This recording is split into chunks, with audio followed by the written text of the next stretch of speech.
Ia hadir tanpa suara, menjaga tanpa diminta, sampai kita lupa bahwa ia bisa hilang selamanya. Dewan juri yang terhormat, serta saudara-saudaraku yang dirahmati Allah Subhanahu wa Ta'ala. Assalamualaikum warahmatullahi wabarakatuh. Shalom, Om Swastiastu, Namo Buddhaya, dan salam kebajikan. Saya Mira Herlina, mahasiswa dari Universitas Padjadjaran. Saya ingin mengajak kita semua untuk berpikir sejenak. Sudahkah kita menjaga ekosistem yang paling setia bekerja untuk kita, tapi paling sering kita hianati? Ya, lahan basah, rawa, gambut, mangrove, dan danau. Selama berabad-abad, ekosistem ini dianggap sebagai lahan marginal yang tidak produktif, sehingga kerap dikeringkan, bahkan diabaikan. Tapi saudaraku, persepsi itu adalah kesalahan terbesar yang diperbuat umat manusia. Karena faktanya, lahan basah adalah ginjal bumi. Ia memurnikan air, memberi cadangan air tanah, mengendalikan banjir, dan melindungi dari erosi.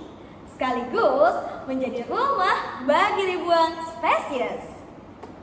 Lebih dari itu, kemampuannya menyerap karbon dalam jumlah besar menjadikannya sebagai benteng alami dalam menghadapi krisis iklim. Dan fondasi nyata bagi SDG 13 Climate Action yang berfokus pada upaya penanganan perubahan iklim dan dampaknya secara global. Tapi hari ini, apa yang kita lakukan terhadapnya? Rawa diuruk demi kebun yang menghampar, gambut dikeringkan demi sawit yang menggiurkan, dan seringkali mengatasnamakan kemajuan. Padahal nyatanya yang tersisa hanyalah kerusakan. Saudaraku sekalian, sejak tahun 1900, lebih dari 64% lahan basah di seluruh dunia telah hilang melalui drainase, pengerukan, dan konversi lahan. 64, lebih dari separuh dalam waktu kurang dari 1 abad.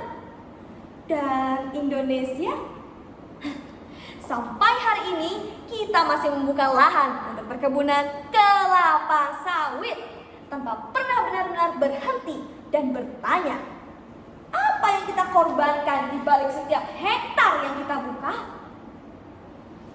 Yang kita korbankan bukan hanya tanah, kita kehilangan cadangan karbon raksasa, kehilangan rumah satwa, dan kehilangan keseimbangan alam.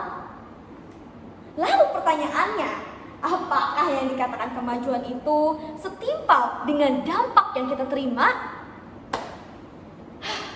Saudaraku sekalian, ada hal yang lebih berbahaya dari kerusakan itu sendiri, yaitu ketidaktahuan dan ketidakpedulian.